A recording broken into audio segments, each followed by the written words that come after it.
Hello, everyone, and welcome to episode 116 of the Runnin The Paint Podcast. I'm Miles here with Joey and Nick. Guys, how are you doing today? Feeling good, feeling great. Happy Tuesday, y'all. Yep, we back. Gonna talk about some playing basketball. Heck yeah, our first postseason episode. We're finally here at the best time of the year for the NBA fan. And man, oh man, it came down right to the final day on Sunday. We'll talk about some of the crazy finishes from Sunday. And then, of course, we're going to preview and predict all four of the play-in games occurring tonight and tomorrow night as well. So make sure you guys stay tuned for all that. But first, let's get into PERTL like we always do. We've been on a roll recently. Let's hopefully keep it up. Nick, you've been dynamite with your first guesses recently. Do you have another one here? Yeah, I'm gonna show some love to the Sacramento Kings, the 9 seed out there in the Western Conference. Shout out Joey. Let's go with Malik Monk. Malik Monk. It's a good guess right there. Let's see here.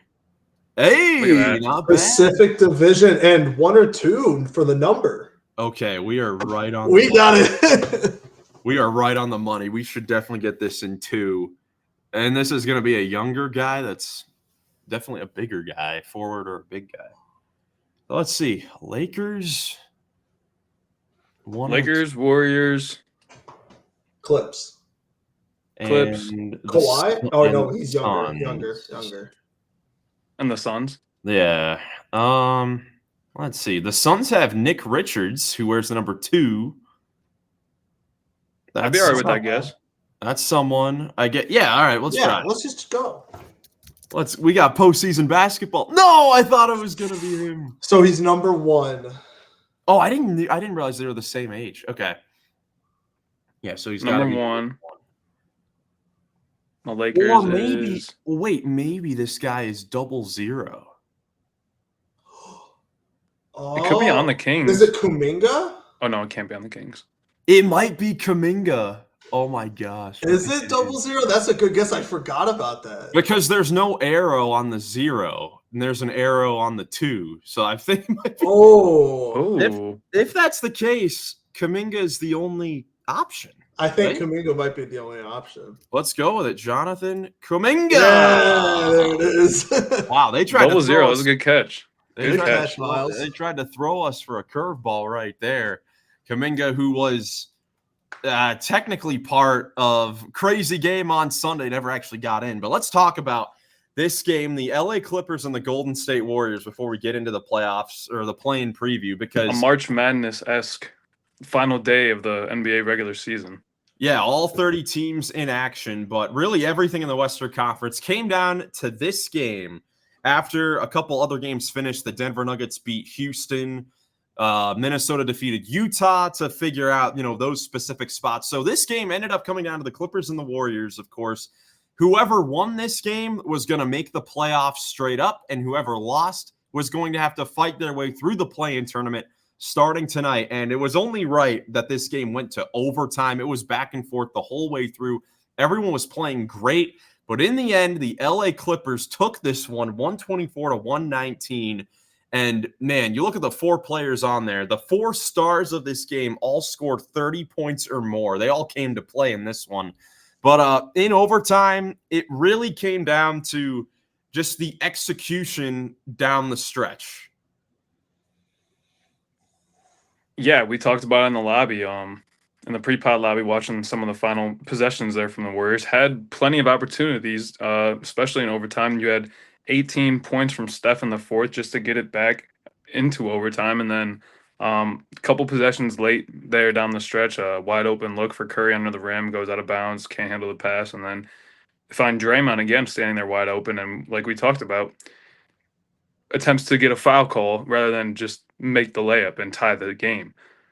So, yeah, the Warriors are going to have to make it through the play-in. And just a quick review of how it works. Like in 7-8, the winner of that game plays the 2 seed, and then the loser of that game plays the winner of the 9-10 game to get the 8 seed.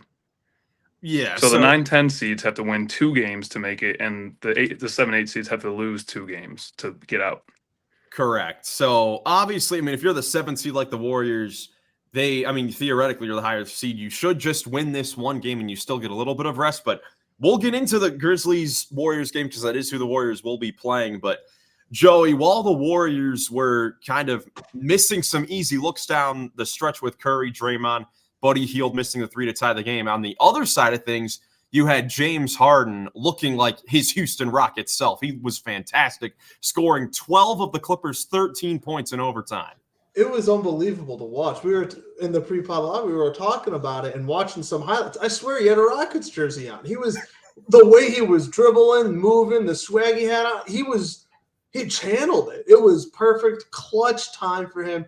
It is so great to see him back like this after the last couple of years and stints that he's had. Him and the Clippers and the whole Clippers team this year has been fun to watch, and they kept it off. Harden looked great. Kawhi looked great. This is who I would not want to play in the playoffs, because if those two superstars got it going, they're going to be a tough team. Yeah, and just what a season for the Clippers. I mean, they end up with this hot streak at the end. They win 50 games, which none of us saw coming in, and they finish as the 5 seed, but it's a 3-way tiebreaker with the Nuggets and the Lakers. So they tied the same record as the 3rd seed, which none of us really had them coming in because of Kawhi's injury to start things off. Harden, the last couple of years, not definitely on the decline. And then obviously we were wondering if guys like Norman Powell and Zubats could step up, and they have, and that's the reason why they are in this great position. But yeah, man, this was just an incredible game. Great way to end off the regular season.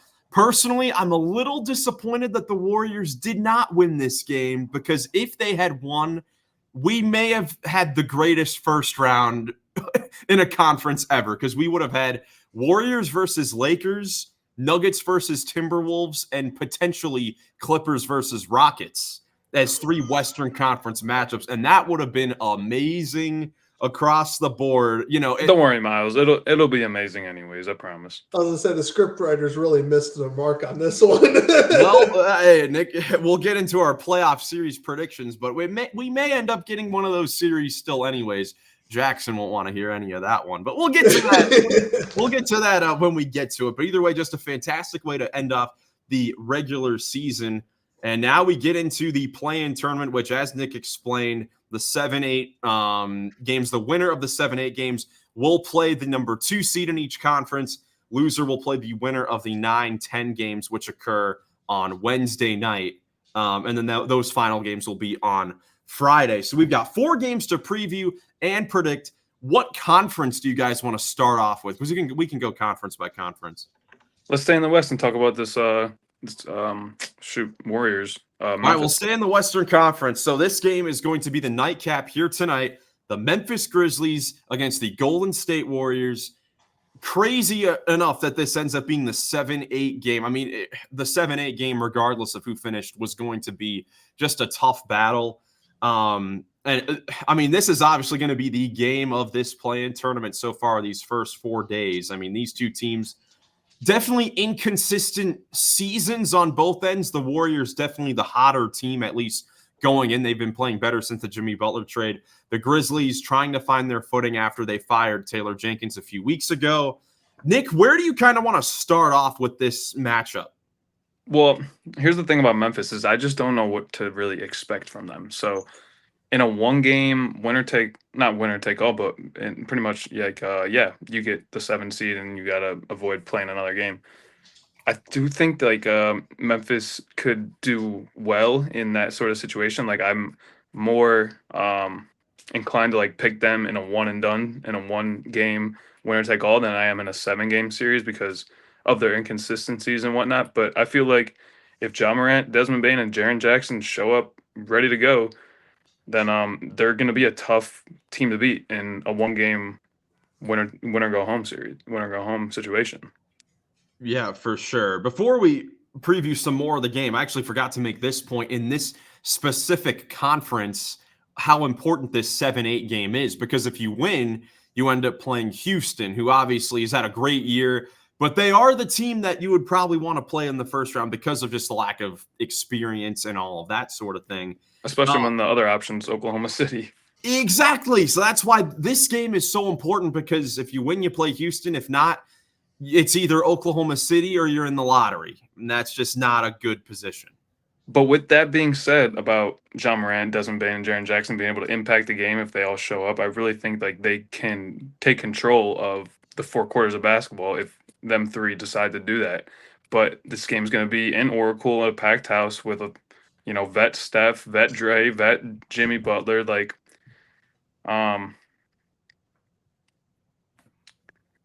it could go either way. Yeah, for sure. Joey, what stands out to you with this matchup? I'm just very excited for it. Like, I'm just so hyped and ready for postseason basketball, and this is just the perfect game for it. Like you guys were saying, like, don't get me wrong, I'm super excited to see the Sacramento Kings wipe the floor with the Mavs, and we'll get to that. But this Warriors and Grizz game, Curry versus John Morant, Desmond Bane versus Jimmy Butler, and Draymond versus Jaren Jackson. It's gonna all the stars are everything's lining up. It's gonna be just a super fun matchup in general. But I do think the Warriors have the edge, just because if all your stars are lining up, let's go down to coaching then. Kerr versus who's the interim? Isolo, the interim. Yeah, I'm taking Kerr every day. He's won many championships. He's gonna have a game plan for a win and go on. Especially, like you said, he knows how important it is to want to play the Rockets instead of the Oklahoma City Thunder. Yeah, no question about it. I mean, and I think the Warriors to start this game are going to come out with a lot of energy, also considering how the Sunday game ended. Mm-hmm. And that's what worries me, because I don't know how Memphis reacts to that. Yeah, that's definitely a fair point. So I went back for all these matchups. I went back, looked at the regular season series. The Warriors took 3 of the 4 games, but they only played 1 time after January 5th. So only 1 time since the Warriors made the Jimmy Butler trade. And Memphis hasn't beaten anybody in the playoffs since about then anyway. So you can probably guess that Warriors would have won. Yeah, Warriors took that game. It was back on April 1st. Warriors won this one 134-125. This was in Memphis. And this was the game where you could argue that Steph, Jimmy, and Draymond, this was the best game that those 3 played together. Curry had 52 points with 12 made threes in this game. He also had 10 rebounds and 8 assists and 5 steals. Jimmy Butler had 27 points, and Draymond Green had his only triple-double of the season in this game against Memphis. So they all played very, very well. And the big thing to watch from that game, which is going to be a key to this one, is the fouling and the free throwing. Before the Jimmy Butler trade, the Warriors were dead last, I believe, in made free throws. Since the trade, they are first. And this game was the biggest sign of that, because Jimmy Butler got to the line 12 times, made them all. Steph got to the line 8 times, made them all. The Warriors were 28 for 28 at the line in this particular game. And with Jimmy Butler, who's obviously one of the best players in the league at getting to the free throw line, and Steph attacking as well, 4 of the 5 Grizzlies starters committed 4 or more fouls, including Jaren Jackson, who fouled out of the game.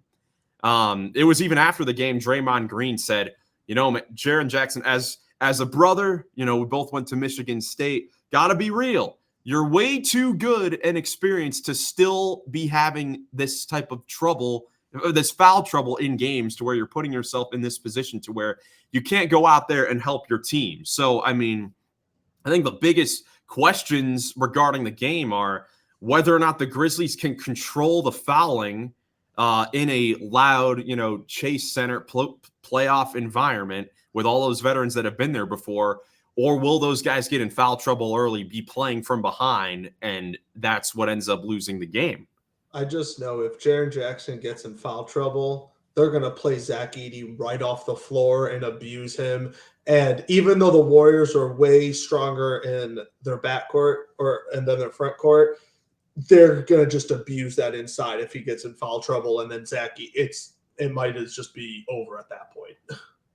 And then there's also the question of the rebounding, which plays to Memphis's advantage because they have the size. They have everything. Yeah. The way that Golden State's been playing, they've been playing very small to start games. They've been starting Steph Curry, Podziemski, Moody, Jimmy Butler at the 4, and Draymond at the 5, going up against Jaren Jackson and Zach Edey in the front court, and then even bigger guys in the back court with Desmond Bane at the 2, and they've been starting Vince Williams since the just terrible Jalen Wells injury that we never got a chance to talk about. Prayers up to Jalen Wells. For sure. Hope for a speedy recovery, but they're not going to have him for this game. They're going to have Vince Williams to try to guard Steph Curry, and then I don't really know how they're going to match up across the board here because at the power forward spot, basically it's Jaren Jackson versus Jimmy Butler.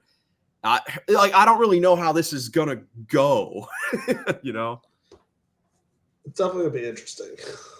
I would probably go Golden State in this game because I do think that, the fouling is going to be something that plays to the Warriors' advantage, not just because, and it's not one of those things where the Warriors get the whistle and all that. It's because they have players that can get to the line and know how to do that.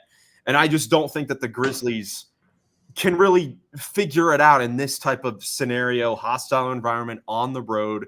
Haven't really been able to show much consistency, as we said, against winning teams. That was the big number since Taylor Jenkins was fired. And the Grizzlies do have the deeper bench. They do have a deeper rotation that they can go to, but the Warriors just have guys that you can trust. And I'm very interested to see who Steve Kerr will play. I mean, in these types of games, we even saw it Sunday, you're going to play the guys that you trust the most. And we saw Sunday, Jonathan Kuminga didn't play, which was something interesting to look out for. The Grizzlies have more of those reliable guys probably. But you still have your, Kevon Looney's and Gary Payton's that can play against those, gritty Grizzlies guys. Yeah, one thing I will say is I think Zach Edey could be a difference maker. He also has the potential to get played off the floor, like you mentioned, Joey. But he had 16 rebounds in their win, or their loss rather, on April 1st, the game that we're talking about. So if Memphis's offense is looking like it's stalling and he's down there, gets a tip in, all of a sudden gets another rebound kick out for 3, that could be some juice that keeps Memphis alive, and that could be a huge difference. Yeah, 100%. It could go either way. Like I said, I think he could get played off, and that's my fear talking. But I love Zach Edey. He was my pick for Rookie of the Year in the beginning of the year. If they go to him, he can abuse Draymond Green. He just goes right over him and scores. They can run their offense to him. It just depends on how their head coach and what the game plan is. That's just kind of where my trust is very low. They also have Santi Aldama, who's 6'11", who can muck things up in the paint if the coach tells him that's what we need you to do versus the Warriors in this game. We're about to get pushed down to the 8 seed. We don't want to have to do that. And they also have Marvin Bagley. So a couple of different options there on their bench to go to. But the one thing that does worry me about their bench is I don't think they have a whole lot of offense other than Ja. I mean, you're going to ask Scottie Pippen to come in and handle the ball. I'm not hugely comfortable with that. Yeah.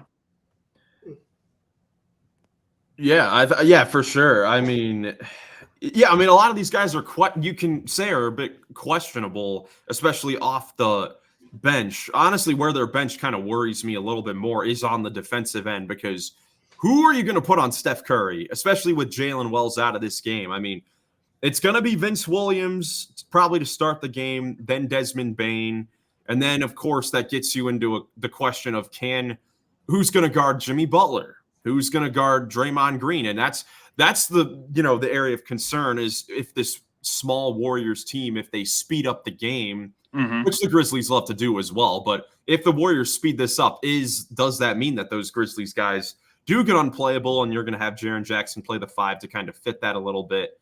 And then if that's the case, then I'd probably go with the Warriors on the rebounding edge. So I just think there are too many questions on the Grizzlies side of things. Yeah, it's the Warriors. You trust the Warriors more in this situation. That said, the Warriors are looking for their first play-in tournament victory. I've been seeing that go around there. 0-3 in the play-in tournament, but I think they'll get their first win here tonight. Oh, did you guys see that? Since we're just about to finish up on the Grizz, did you see that Yuki pass to Marvin Bagley behind the over the head. He's been one of the stories of the season that we haven't really Big fan of Yuki over here. Definitely a fan favorite, but great game. In theory, but all three of us going Warriors. Do we think it's a close one? No. 10 points. Over 10. I think it's going to be 10 plus. I think the Warriors are going to get off to a great first quarter, and then they'll just – I don't know if the Grizzlies will be able to recover. Moving on here, we'll go to the 9-10 Western Conference game on Wednesday night. The Dallas Mavericks and the Sacramento Kings. The Mavericks end up sneaking into the – well, not really sneaking in because the Suns just were disappointing, and we'll talk about that later. But Mavericks will play the Kings. That's tomorrow night, 10 p.m. on ESPN. The Kings won the season series 3-0, but really none of these games you can take anything from because one of the games was the game where Kyrie Irving got injured, and then the previous games were, before the Luka trade and all that. So, Joey, your beloved Sacramento Kings. Yes. Where do you want to start with this matchup? Sacramento by 50. I'm just kidding. No, it's going to be an insanely tough game. This is not what I wanted actually at all. Because as much as I love Sabonis, he has the very, very high potential to just get bullied and beaten down by Anthony Davis. And I think that's a very real possibility, unfortunately. I'm hoping the Golden One Center and the home court advantage will – and when I saw it, Zach LaVine and the Kings, they all LaVine, DeRozan, and Sabonis all nearly dropped 30 points, and they beat the Cavs. That's what they're going to need to have to happen. They're going to need LaVine and Monk and DeRozan to cook because the inside, unfortunately, is probably going to be shut down by Anthony Davis. So I think that's the game plan. I don't know, though. Nick, what are your thoughts on the Kings and the Mavericks? I think the Kings can win this one. I think that they have more firepower. I think Sabonis is the best player on the court. Well, I mean, in terms of like impact with he's backing himself into a corner. This is what I'm saying. Like AD's been out all year. He's in a new spot. Like I think Sabonis can make the biggest impact in that game tomorrow night. And the other thing is the Mavericks have injuries all up and down the roster. Like AD, Clay, PJ, they're all day-to-day. So Lively, is he going to play? Anybody know? I mean, I think the thing that's tough with looking at these games is I'm pretty sure a lot of players are day-to-day because they rested on Sunday.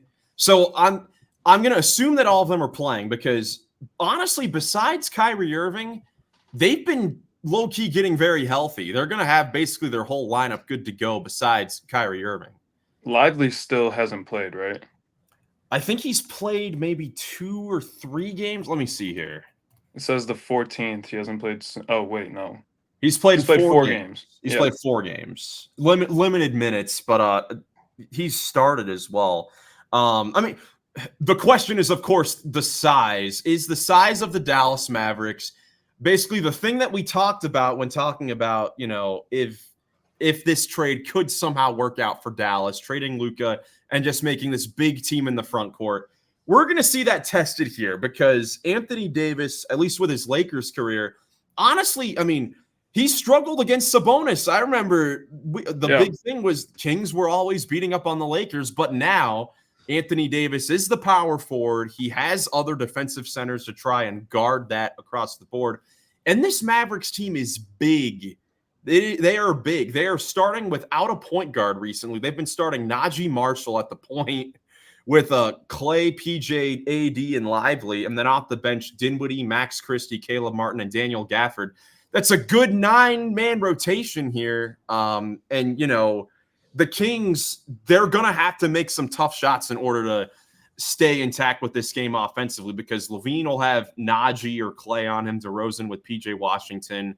And conversely to the Grizzlies-Warriors game, it's the same question here. Can Dallas take advantage of their size and grab a bunch of rebounds? Because if they do, that's going to force the Kings potentially to play some lineups that they haven't had to before, like maybe they'll play Sabonis and Valanciunas together. They've barely done that during the year. So if they do, will they lose their offensive rhythm? I think that Dallas could pose some problems. That's exactly what I was thinking when you were saying that with the size. I'm like, well, they do have Valanciunas. However, they haven't really played both of them at the same time. 13 minutes all year. Yeah, it's really going to be one or the other. That's just what it's going to be. If they're getting dominated by the boards, they'll probably take out Sabonis and put Valanciunas in, or if the size is getting just too much. But with the tough shot, I don't know, man. You got two of the biggest toughest shot makers in the game in Levine and DeRozan. I agree. If someone's going to make tough shots, I'm going to put my trust in those two guys. Yeah, for sure. I just think that three-headed snake of Levine, DeRozan, and Sabonis is going to be too much offense for the Mavs. And I'm excited to see Monk again because he wasn't there last year at the end of the year. Well, he's out still, I think. Oh, is he still out? I think he might be out for the – I hope not. Oh, yeah, he's out. Dang it. Never mind. Rip. 14 days. Yeah, left calf strain. So that's the thing. The Kings bench is pretty shallow when you take a look at it. I mean, they're going to start Levine, DeRozan, Sabonis, Murray, and then Keon Ellis has been starting.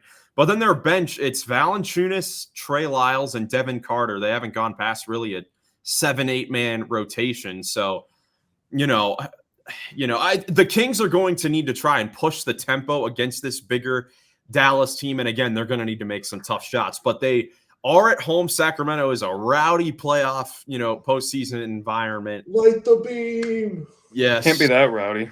You guys want to guess when the last time they had a playoff series win was?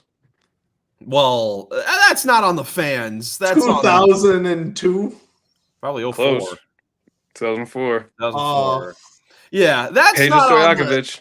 That's not on the fans. That's on the former the GFF of the Western Conference. Well, I'm just saying, how can it be that rowdy when there ain't nothing to root for? It was pretty good against the Warriors last year. They kind of crushed them. I mean, that's where I'm hoping that Klay Thompson can have revenge. I'm so ready for Klay Thompson to go 0-10 in another elimination game. I can't even wait. I can't tell you how excited I am for that. I hope that Sacramento by 50. This is tough. This is like the toughest game for me to actually figure out who I think is going to win. I'm going to go with the Mavs, though, because I think that the size will be too much and they have the defense. But I would not be surprised at all if the Kings won, because I think even going just not even looking at strategy, it would make a whole lot of sense with the season the Mavs had for it to end in the first round of the play-in game. So I could very well see the Kings winning this, but I'll go Mavs because I'll be a fan. I'll be a Mavs fan for this. Does anybody think that either of these two teams can beat the Grizzlies? Yes. Yeah, I do. Because we were just talking about the Grizzlies' size of things. If Dallas can win this game, they'll match it pretty well, and they have size to guard John Morant. So I think it's a decent matchup. And if I think Dallas fans are ready to be put out of their misery and move on to the summer of 2025. I don't know. I think, and on the other side, if Sacramento wins, who I think they'll win, I think it'll be a close game. I truly do. I do think this will be a close game. I think it'll be within 10. But I think Sacramento. We were talking about who's going to guard Curry and Draymond and the shoot and Jimmy Butler. Who's going to guard DeRozan and Levine? From that. If Sacramento wins, so if Sacramento wins, I think they could go onto the 8th seed and play the OKC Thunder. That'll be a high-scoring game, but we'll get to that as part of our next episode as well, because we still got to figure out who's going to win these games. I think it's either going to be a Mavs close win or Sacramento will blow them out. I don't think it's in between, honestly. Nick, what do you think, Sacramento? DeMar game winner, just because Miles said that. Yes, DeMar game winner. Keegan Murray at the buzzer. Yeah, we don't have Malik Monk. It's going to be tough without Monk. That's what I'm saying. Dallas has a legit 9-man rotation. Sacramento is going to be like 6-7. and they could get played out of their normal style. That's where I think Dallas could take advantage. But this is definitely the closest one to pick. We're a little bit split on here. I got Dallas. Those two have the Sacramento Kings, like the beam. Moving over to the Eastern Conference, starting off tonight with the 7-8 game. It's the Atlanta Hawks visiting the Orlando Magic, and the winner of this game will face off against the number 2 seeded Boston Celtics. This is tipping off 7:30 tonight on TNT.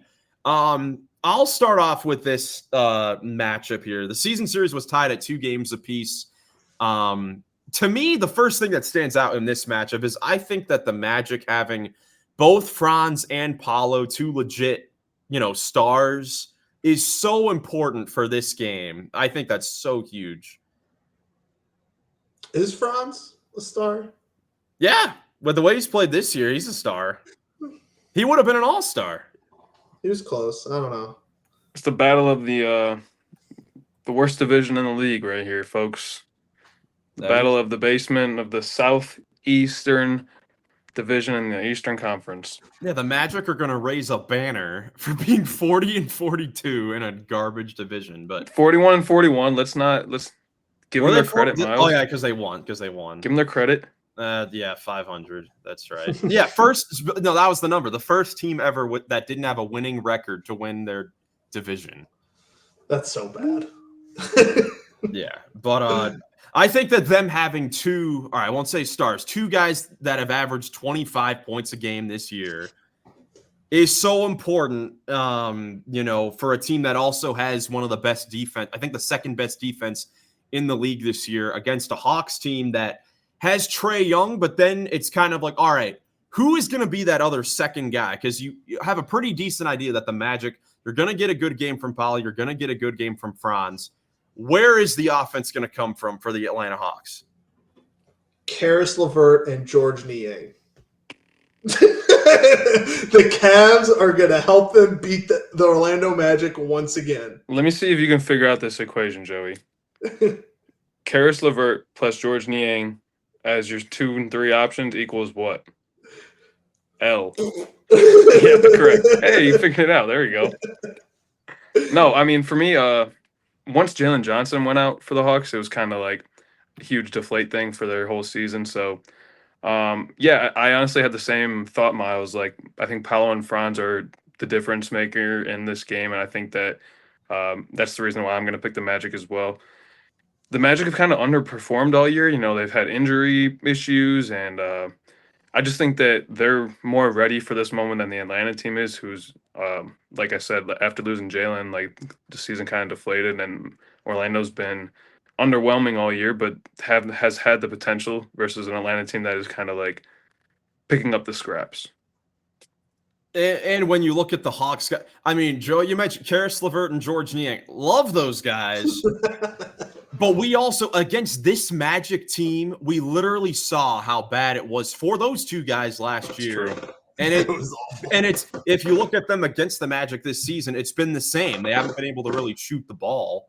And then in the starting lineup, you're going to need Dyson Daniels and Zachary Reese-O'Shea to keep playing like they have been throughout the rest of the season. But this Magic defense is tough.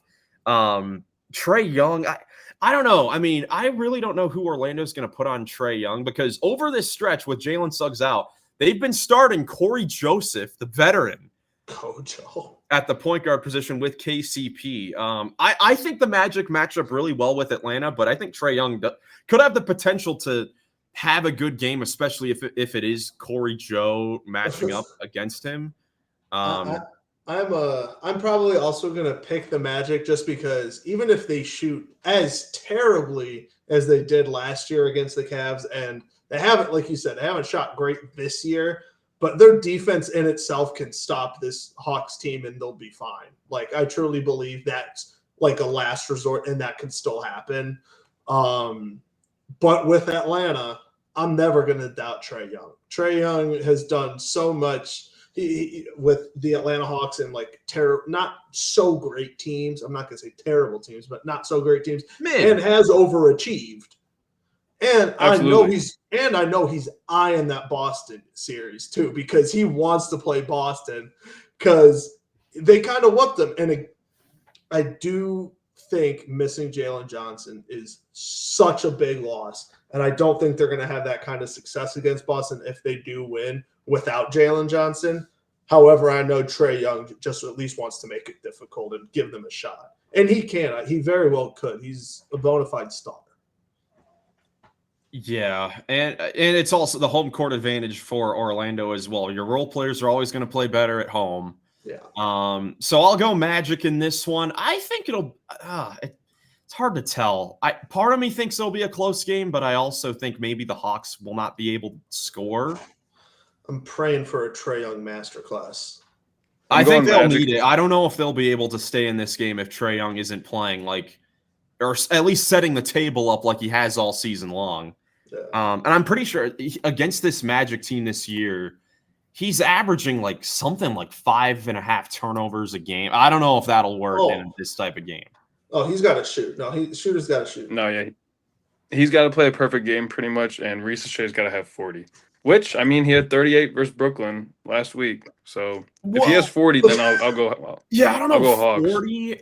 Well, the thing is, Atlanta does have scrappy defenders as well to make things tough. That's why I think it'll be closer, because Orlando's not a good offensive team.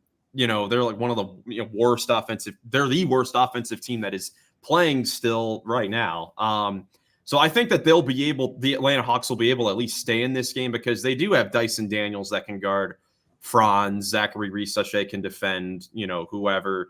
Even they've been starting Mohamed Gay since Jalen Johnson's been out, and he's an athletic guy that can rebound.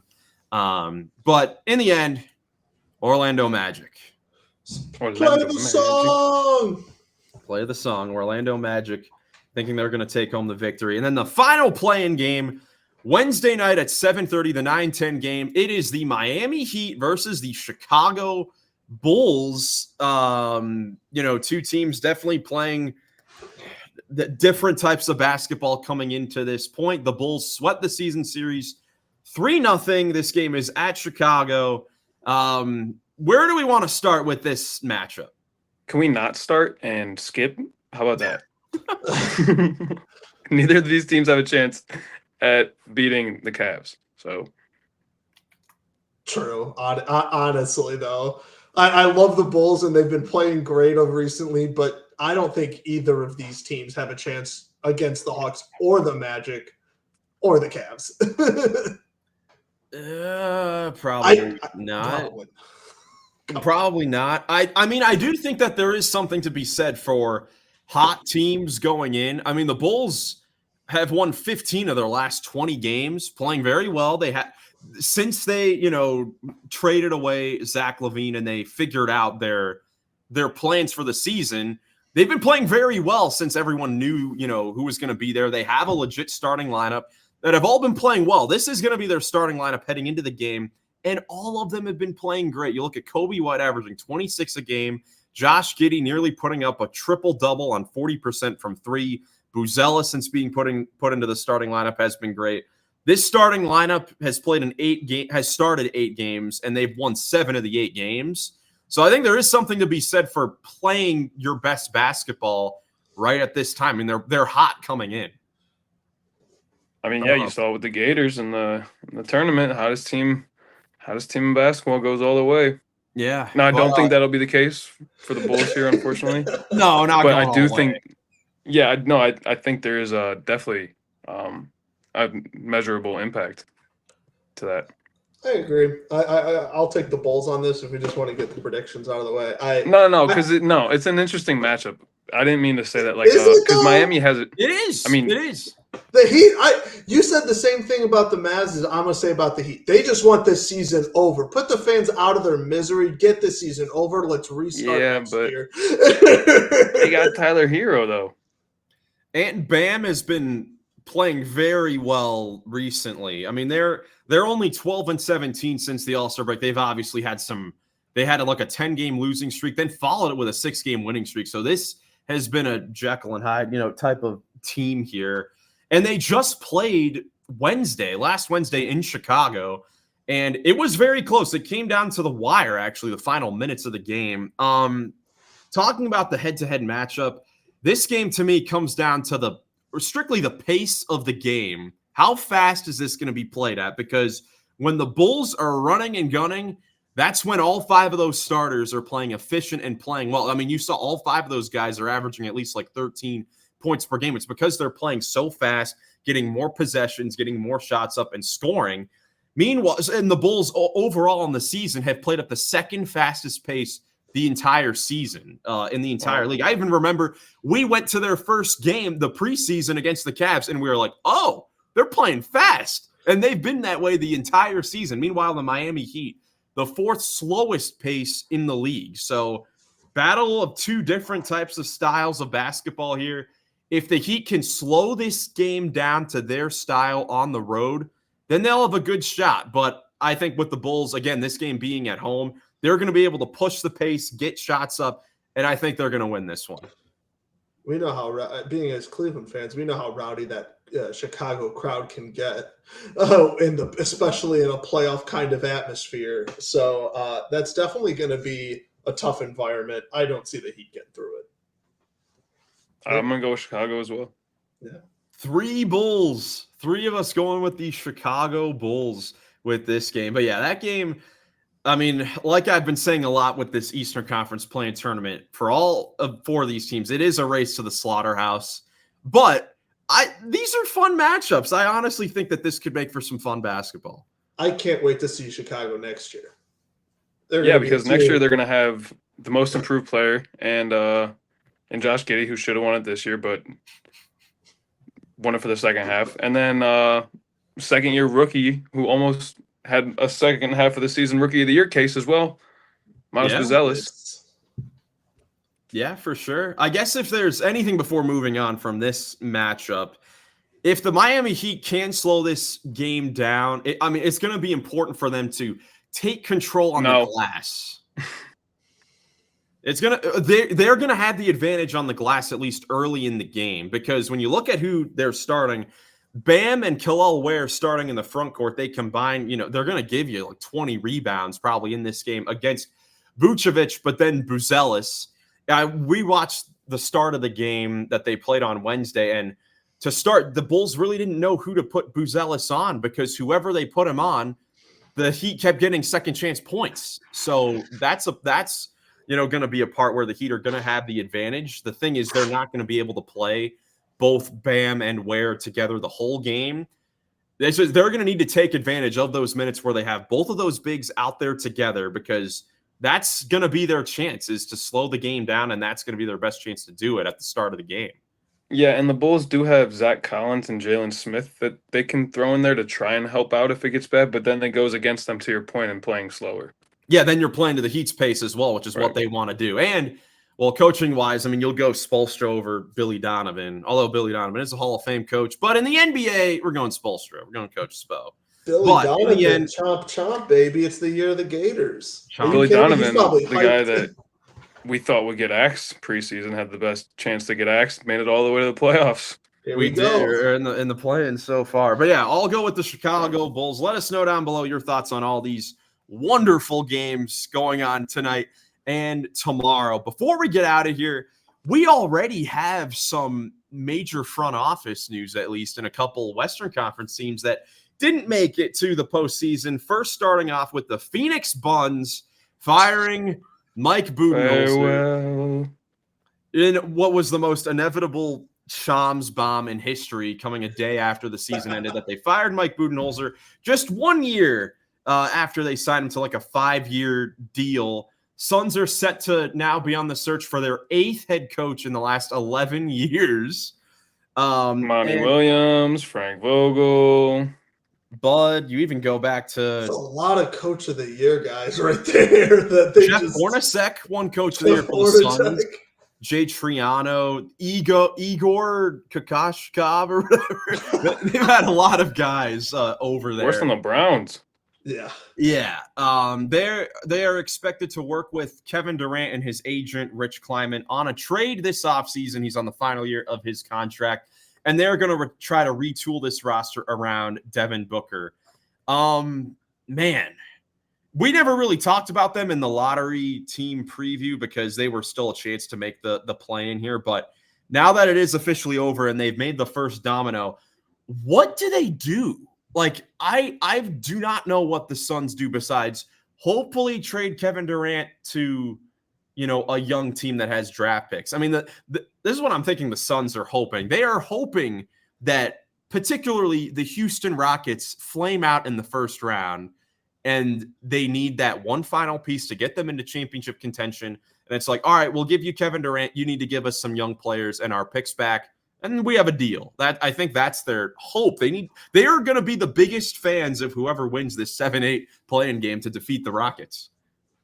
100%. That's the first step, though.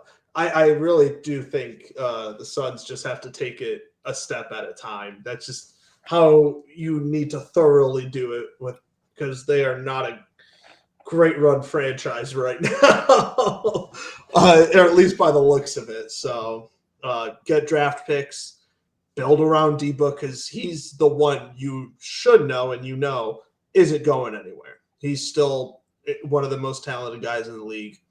Still got many years to build with him. No, I think you're right, Miles. They're probably hoping that Houston loses early and that they can get on the phone and ask for Reed Shepherd or Jabari Smith or Tari Eason and their picks back because, I mean, that's what you need to do. The first step, like you said, is moving on from Durant and getting a decent package back that you can start to build with and start to actually feel good about the guys on your roster. Yeah, I mean, it's just a rough spot to be in with this team after somehow, I mean, last year they were disappointing, somehow being even more disappointing this year, where in a season where the Dallas Mavericks trade away Luka Doncic and then the basketball gods curse them for like a month and a half, and you still couldn't catch up to them. That is unbelievable. I don't think it's crazy to say that this is one of the most disappointing teams or seasons maybe ever or in recent memory. Recent memory wasn't what was it? The Brooklyn Nets, the Philadelphia 76ers. At least the Sixers got injured. At least the Brooklyn Nets made the playoffs. This team isn't playing. This team is done. They're in the same spot as the Wizards. That's true. Yeah. Actually, in a worse spot.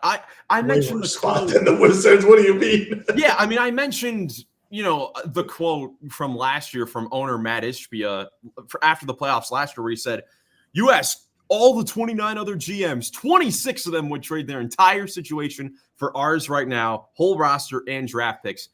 I don't even think there is one team that would want the Suns situation because right now they are the only team that is not in the playoffs, the play-in, or the lottery. They are the only team that is not in any of those things. So I don't even think that the League of their own. League of their own. Yeah. I don't even think that the Mavericks would want the Suns situation. I think they would prefer their current roster situation to the Phoenix Suns. Maybe Ishbia was just thinking that all the GMs would rather have his spot because he doesn't have any work now. And now that they're not in the playoffs, they don't have to worry about who they're drafting. Like, he can just sit back. Like, that's probably what his line of thought was. I got a question for you guys, though. If you're the Rockets general manager, who is not available? In a Kevin Durant trade? Yeah, I mean, LP, Green, and Thompson. Yeah, Thompson. I think everyone else is I think you'd put everyone else on the table. Yeah. Loki, I would try to offload Fred as quickly as possible. If they ask for one of those three, who are you most willing to give up? Green. Between Jalen, LP, and Amen. Ooh. Jalen Green, just because you have so many other guards. Yeah, I guess. Ahmed, I think, is your most valuable. Even over, I love LP, but Ahmed is incredible. I think Amen Thompson will end up being the best player on the Houston Rockets. Would you guys hang up the phone? Like, if that was if they needed one of those three, would you not do the deal? If they ask for Thompson, we're not doing the deal. We're not doing the deal. I mean, obviously you have to start trying to get a guy, but even Jalen Green is a tough player to trade because at least, I know Jackson, even as a Rockets fan, he hates on Jalen Green because of his inconsistencies, but He's like the only player on here that can consistently create his own shot. Like if you're in a tight spot at the end of the shot clock, he can get you a good shot and maybe make it. The rest of these guys, that's where you kind of have questions about them in a playoff series. Yeah, I mean, Kevin Durant doesn't reach his potential as a player without Jalen Green on the court with him. Facts. Yeah, probably because you need someone to be able to set the table. That's why Fred VanVleet would also be a tough give as well. It's just a tough situation. But with Kevin Durant being on the final year of his contract and the Suns, I mean, we all know that they are going to be trading Kevin Durant this offseason. Suns are not going to have the leverage to even begin an offer with Amen Thompson or Jalen Green. They may have to immediately start with, all right, Dylan Brooks, Reed Shepherd, Cam Whitmore, and picks. That might be where they have to start because they don't have the leverage. They should get Jabari too. I mean, he's still a really good prospect. They should get Jabari Smith, probably, even though he's had a really good season. But yeah, Phoenix Suns, man, my goodness, what a year! Buns. What a year, man. I mean, if it were not for the Dallas Mavericks trading away Luka Doncic in his prime, the Suns, I think, would have taken home the GFF of the year from us. But, man. Definitely a close runner-up. They're definitely on the path of possibly being a new GFF, not just for the year. This is, ever since that finals run, just mismanagement. You think about, I mean, just 3 years ago, they're the best record in the league. They are the favorite to win the title. And then, ironically enough, Luka Doncic. They're making a case, Joey. I'll tell you that. They're making a case. They're making a case. No question about it. But moving on here to the final bit of news, another firing. New Orleans Pelicans fired David Griffin after, 6 seasons there with the Pelicans there. After, a disaster of a season, but for different reasons. They faced injuries from the start. Like 6 to 7 of their top players faced prolonged or season-ending injuries, and it started right from the very beginning. It's already been clear that they are going to keep Willie Green as their head coach, and they're already in talks with Hall of Famer Joe Dumars to become their next lead basketball executive. So, I don't even know how much to really talk about here besides, David Griffin's tenure in New Orleans. I don't really know how to gauge it. I mean, I don't think it was that bad, but players always got injured, so we were never really able to gauge their full potential. Well, I remember when he got the job, when he left the Cavs and took the New Orleans job, that they won the lottery, and I was like, dang, he's going from one good situation, and now he's going to build this New Orleans thing up. They just got Zion. They had Brandon Ingram, I think, at the time still. Maybe not. But I remember. Well, his first move was the Anthony Davis trade to get those guys in. So so he's had this core basically the whole time he's been there. And I remember thinking that he was going to do great things, and that kind of never materialized. His tenure was very exciting, but disappointing. Just because underwhelming. That's the good word. Not disappointing because it's not real. A lot of it wasn't his fault or the organization. And if anyone should be fired, it should be the entire athletic training staff because something's going on in that place. You need to clean house. Everybody's getting injured and it's not good. But a lot of it was injuries. But it was a very exciting time to watch. Like the Pelicans were a must-see TV there for a couple of years. And I think they still could be like next year. Like, I don't think they have a bad roster. Like, we've talked about it for years. I think they have one of the more talented all-around rosters in the entire NBA. And David Griffin did a great job to make that happen. For sure. Yeah, but I mean, when you look at overall, he goes in 6 years, he went 209 and 263 under his leadership. Only 2 postseason appearances. Zion got injured before both of those, so he hasn't even played in a playoff game yet.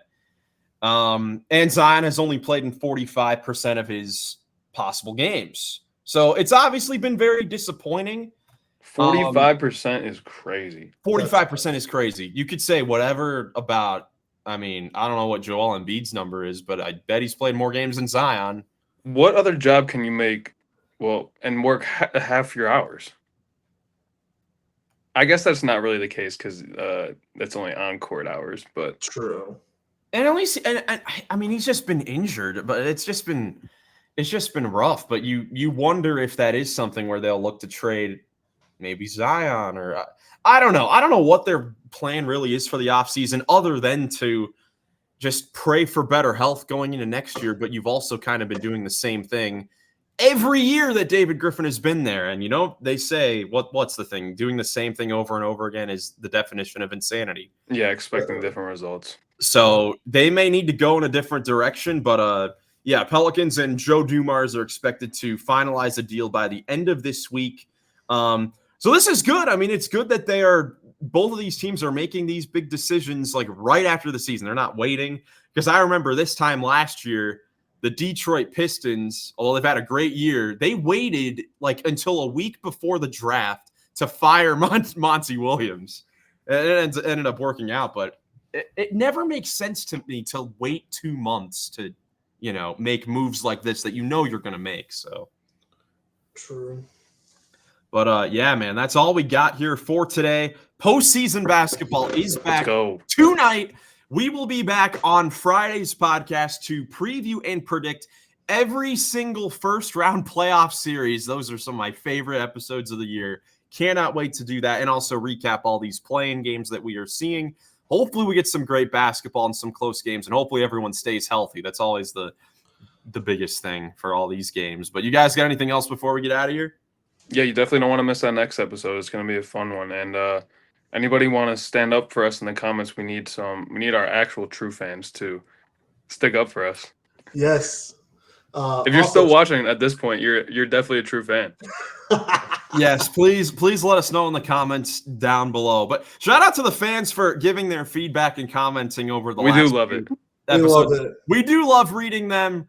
We appreciate, Jackson's alter ego commenting about Amen Thompson not winning Defensive Player of the Year. Those are always fun. But again, thank you guys so much for watching. Hope you enjoyed. If you did, leave a like, subscribe for more NBA content. We're all ready for the postseason. I think I'm going to bring back the Runnin The Paint recaps coming up for these games. Now that we're in the biggest games, we got to break them all down. But yeah, thank you guys for watching, and we'll catch you in the next one. Peace.